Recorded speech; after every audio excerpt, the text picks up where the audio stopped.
We're talking about natural remedies for acne. We'll break down how acne actually develops, why it's often wrongly linked to internal organ issues, and what treatments really work. First, let's be clear. Modern treatments, like retinoids and other medications, are very effective. These days, severe acne scarring usually means the condition was seriously neglected. But a lot of people still prefer to avoid medications. Maybe their acne isn't severe, or they just don't want to take pharmaceuticals. So the big question is, do natural remedies actually work? Recently, a meta-analysis was published in JAMA Dermatology. That means researchers reviewed multiple studies, in this case, 42 randomized clinical trials on plant-based treatments for acne. But here's the catch. Only 4 of those studies were considered high quality. Another 11 were moderate. The rest, not reliable enough to draw strong conclusions. And here's what stood out.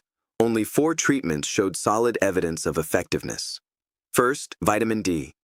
In one study, participants with vitamin D deficiency were split into 2 groups. One group received just 1,000 IU per day, while the other got a placebo. The result? The group that corrected their vitamin D levels saw a significant reduction in both acne severity and inflammation. Second, green tea extract.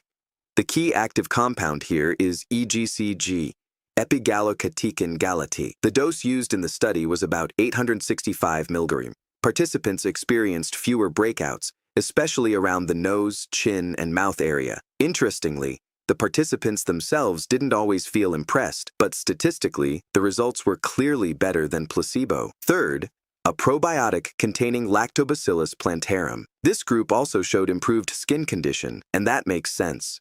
Your gut microbiome plays a big role in inflammation throughout the body. Fourth, a traditional Korean herbal formula with a pretty hard-to-pronounce name.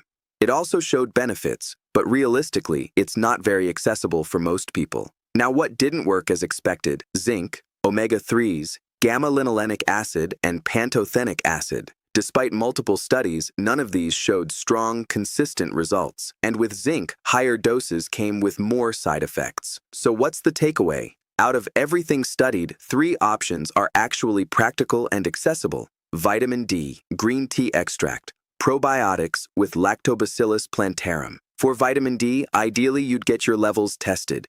But if you don't want to overcomplicate it, around 4,000 IU per day for a few months is generally considered a safe and effective range for most people. For green tea, you can either take an extract or just drink it regularly. And for probiotics, look specifically for products that include Lactobacillus plantarum. That can help not just your skin, but your overall gut balance as well. Can you combine all of these? Yes, you can. They don't conflict with each other and may even work better together. One last important point. If you try something for a month and see no results, it's probably not worth continuing. Effective interventions usually show some benefit relatively quickly. That's it for today. Subscribe to the channel and stay healthy.